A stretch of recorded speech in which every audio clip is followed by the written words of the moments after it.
Guys, this is probably the strangest, most unexpected news I think I've seen come out in the smartphone space in a good while. You guys remember Blackberry, that company that made phones with full QWERTY keyboards that, like, you know, owned the world up until basically iPhone and Android came along and ate their lunch? Of course you do. Well, a lot of people don't realize that there were actually a couple of Android phones that were in the BlackBerry space. They were BlackBerry phones running Android. Now, these phones were made, designed, distributed by TCL, a company who is mostly known for making televisions, but they actually do make some phones. They're now making phones under their own branding, which is why they relinquished the BlackBerry branding, which signaled the end of BlackBerry again.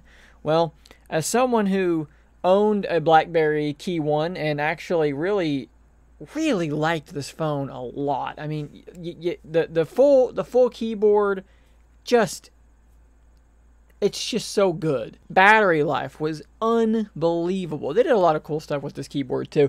The space bar there actually is a fingerprint scanner. You have a dedicated programmable button on the side. The camera was actually like pretty serviceable, and like I said, the battery life was unbelievable. You did have to get used to this weird aspect ratio on the screen, but you know, overall pretty good phone. Size comparison wise to my OnePlus 7 Pro, I mean, it's smaller. You got a headphone jack on there for those people.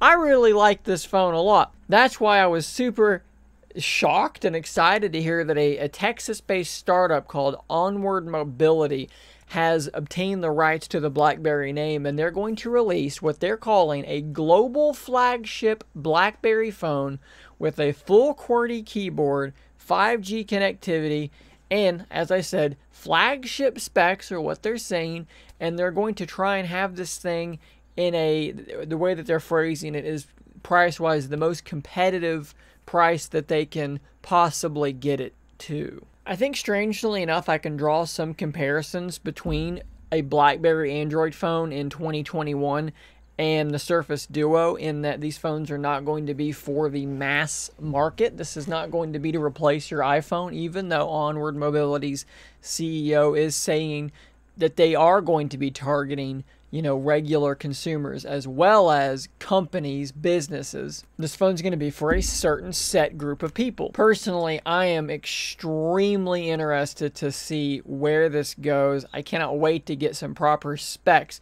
Personally, I don't think there's really much wrong with this form factor. I think that if you get rid of the buttons down here, the navigation buttons, and just do it in software like everyone else is, which would allow you to lengthen the screen a bit, you get a decent camera module set up back here. Something, you know, one camera in 2021 is tough. Even Google is getting, you know, 2 cameras on their budget phones now, so one camera is a little bit tough. But, you know, nail the keyboard like this thing, lengthen the screen, give it a decent screen, big battery life. I don't think you need to go with something crazy processor-wise. Do the newest Snapdragon mid-ranger that has 5G support. Really build the software well. Keep it close to stock Android, but give us some additional privacy features. You're going to need some privacy stuff in there, something that's going to let people feel like their work emails are going to be even safer than on a regular phone. And I think you might have a fairly compelling option here for something. I'd love to know what you guys think in the comments below. Are you shocked that BlackBerry, like a phoenix, will rise from the ashes once again? Is this thing doomed to fail just like the last ones did? I mean, like, probably, but it might be cool while it lasts. Let me know what you think in the comments below. And until next time, stay nerdy, my friends. If you enjoy my content, please consider becoming a Scary If Literal member. You'll get access to a whole bunch of emoticons to use with live streams and a shout out on an upcoming video. Thanks as always for your continued support.